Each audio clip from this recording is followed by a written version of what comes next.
بەڵێ ڕاستە نامۆ لە یاریەکە شکستی هێنا، بەڵام نامۆ کوردایەتی بردەوە، نامۆ مەردایەتی بردەوە، نامۆ ئامادە نەبوو لەم یاریە بە ئاڵای عێراقەوە یاری بکات. بابەتەکە عێراق نییە، بابەتەکە کورد و کوردستانیە.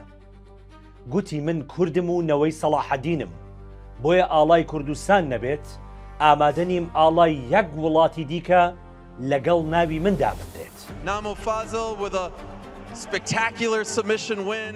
I know you want بەڕێزان، کە ئێمە باسی یاری دەکەین واتە شکست و سەرکەوتن. خۆشتان نەزانن محەممەد عەلی کلای و مایک تایسۆن و کۆرنۆر ماگریگۆر کە هەرسێکیان پاڵەوان و بۆکسێنەری دیاری جیانن لە یاریەکان شکستیان هێناوە کە چی دواتر بوونەتە پاڵەوان و کەس نەبۆشان با لە شانیان تەقلەیان بە فیل لێیاوە. ئێمە واتە شکست لە یاریەکان بابەتێکی ئاساییە، بەڵام بەو مانایی شکستەکە ببێتە پاڵنەر بۆ بەردەوام بوون، بۆ سەرکەوتنی زیاتر و گەیشتن بەلووتکە. سیرکەن ئەو پەیامە کاریگەر و بەهێزەی نامۆ کە لە دوای یاریەکە بڵاوی کردەوە. Assalamu alaikum guys. I'm making this video to acknowledge today's نامۆ فازیل لە پەیامەکەیدا دەڵێت ئەم شەوی من نەبوو، من شەرم ناکەم، بەهانەوە بۆ شکستەکەم نایەن. هەرچەندە من کۆمەڵی کێشەم هەبوو، ڕکابەرەکەم باشتر یاری کرد، بەڵام دڵنیاتان دەکەمەوە ئێوە نامۆیەکی دە ئەوەندە باشتر لە ڕابردوو بەهێزتر دەبینەوە. So we ain't got no Hank Williams Jr. I'm good. You sure? Where you from? اینجا بە هەندێک زانیاریتان لەسەر نامۆ فازیل و کایک بریتۆ پێ بڵێ. ئەم یاریە بۆچی گرنگ؟ نامۆ فازڵ لە کاروانی وەرزشی خۆی لە MMA دا 12 یاری کردووە. لەم یاریانە توانیوێتی لە دە یاریدا سەرکەوتوو بێنێ، لە دوو یاریشدا شکستی هێنا.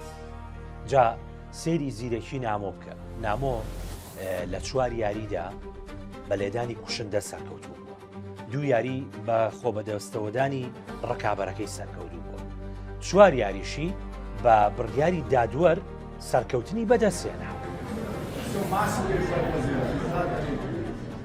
کایک بریتۆش کە تەمەنی 29 ساڵە بە یاریەکەی نامۆ فازڵەوە 26 یاریە لەو پاڵەوانەتی یاریەکە، واتە دوو ئەوەندەی نامۆ لەم ژمارەیە لە 20 یاریدا سەرکەوتنی بەدەستێناوە، لە 6 یاری شکستی هێناوە.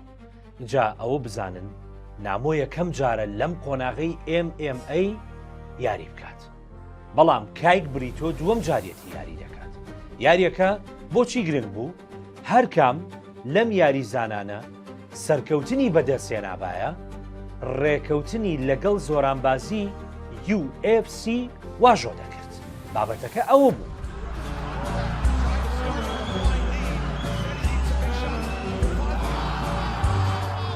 ئێمە لێرەوە بە ناوی هەموو کوردستانیان پەیامێکی گرنگمان بۆ کاکە نامۆ هەیە.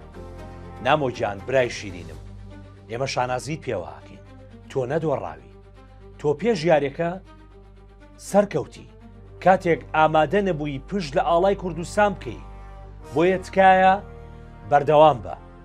ئەوە بزانە کە هەموو کوردێک پشتیوانی تۆیە، چاومان لەوەیە بگەیتە UFC و لەو پاڵەوانێتیە سەرکەوتن لە دوای سەرکەوتن بەدەست بهێنیت. خوای گەورە پشت و پەنات بێ. نجيب كريم الضر لقين در النبي